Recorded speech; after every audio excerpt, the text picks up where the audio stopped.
ভাই আসসালামু আলাইকুম। ওয়ালাইকুম সালাম। আসসালামু আলাইকুম। ওয়ালাইকুম সালাম। আচ্ছা, আপনার কি রোগে আক্রান্ত হয়েছেন? আমি আসলে দীর্ঘদিন আসলে এলাকায় ছিলাম না, আমি একটু ভোলা গেছি, সেখান থেকে একটু কাজে ব্যস্ত ছিলাম, আমি আসলে জানতাম না। আচ্ছা, কি রোগ? আপনার রোগটা কি? সমস্যা হয়েছে আমার গালে টিউমার ছিল। টিউমারের পরীক্ষা মাংস পরীক্ষা দিয়েছিলাম ল্যাবেতে 1 মাস আগে। হ্যাঁ, আমার এটা ক্যান্সার ধরা গেছে। আমি এই জন্য চিকিৎসার জন্য আমি 1-1.5 লাখ টাকা লাগবে বলছে। মানে 1.5 লাখ টাকা হলে এটা চিকিৎসা ডাক্তার মানে দ্রুততর করবো। দ্রুততর করলে আমার চিকিৎসা ভালো হবে। ভালো হবে।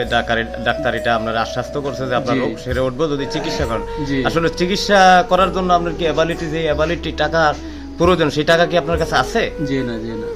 এখন আসলে কি আপনি কি মানুষের কাছে মানবিক সহযোগিতা চাচ্ছেন? জি, আমি মানুষের কাছে সহায়তা চাচ্ছি। আমাদের এলাকাবাসী, প্রতিবেশী যারা প্রবাসে দূর প্রবাসে আছেন, আপনার আত্মীয় স্বজন বা বন্ধু বান্ধব এলাকাবাসী যারা আছেন, তো সবার কাছে কি আপনি মানবিক সহযোগিতা চাচ্ছেন? জি, আমি সবার কাছে অনুরোধ করে বলছি, আপনারা সবাই আমার সহযোগিতা করেন। আমার কোনো আত্মকতা কিছুই নেই, আমি সব বেচা কিনা বলাইছি। এখন আপনার কাছে বার মতো সব কিছু আপনার হাতে, আপনারা যা আমার সহযোগিতা করতে পারেন তাহলে আমি চিকিৎসা চালাতে পারি। প্রিয় দেশবাসী, আসসালামু আলাইকুম।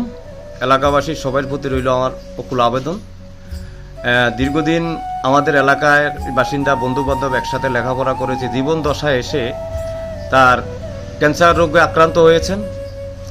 আসলে না বললেই না, মানুষ কখন মানুষের পাশে মানুষের কাছে হাত বাড়ায়, যখন চতুর্দিক থেকে আর কোনো তার কুল থাকে না, তখনই মানুষের কাছে হাত বাড়ায়। আমি শুনে হতবাক হয়ে গেলাম। আসলে যে ক্যান্সার রোগে আক্রান্ত হইলে মানুষ কতটাই যে ভেঙে পড়ে, সেটা আসলে তার তার মুখমণ্ডল অনেকটাই সাদা হয়ে গেছে। যদি আপনাদের ভালোবাসায়, আপনাদের সহযোগিতায় কামনা করছি, যদি আপনাদের সহযোগিতায় বেঁচে যায় একটা জীবন থেকে তার জীবিকা থেকে তার ছেলে সন্তান বেঁচে যাবে আপনাদের ভালোবাসায় এবং আপনাদের সাহায্য, আপনার সহযোগিতায়। যদি আপনারা মানবিক সহযোগিতা এগিয়ে আসুন এবং আপনাদের ভালোবাসায়, আপনাদের একটা টাকায় যে যা পারেন, দেশে এবং দেশের বাইরে যারা আছেন সবার কাছে আমি আবেদন করব, আমার এই ভিডিওটা যারা পাবেন তারা বেশি বেশি শেয়ার করে দিবেন।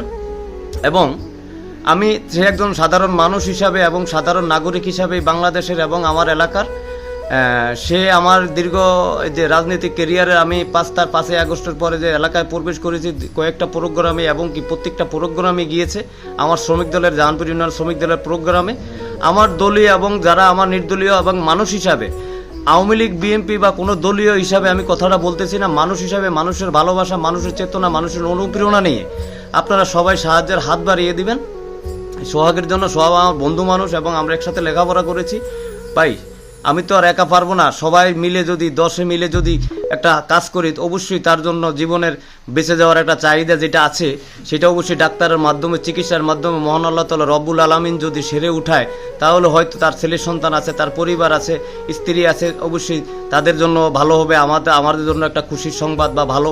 এবং আমিও দোয়া করি এবং আপনারা সবাই তার জন্য এর জন্য সোহাগের জন্য দোয়া করবেন।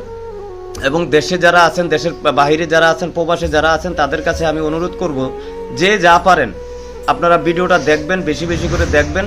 সে ক্যান্সার রোগে আক্রান্ত হয়েছে, মানুষের শরণাপন্ন হয়েছে, মানুষের সাহায্যের জন্য সে নিজেই বলেছেন, এটা কোনো প্রতারণা নয়। আমি আপনাদের এই যে স্ক্রিনে তার বিকাশ নাম্বার দিয়ে দিব, তার সাথে যোগাযোগ করবেন এবং তার বিকাশ নাম্বার দিয়ে দিব। এবং নগদ আছে, নগদ বিকাশ এবং নগদ প্লাস বিকাশ দুটোটাই আছে, আমি স্ক্রিনে দিয়ে দিব। ইনশাল্লাহ আপনারা সবাই সাহায্য সহযোগিতা হাত বাড়িয়ে দিবেন। ভালো থাকবেন, সুস্থ থাকবেন। আল্লাহ হাফেজ, আসসালামু আলাইকুম।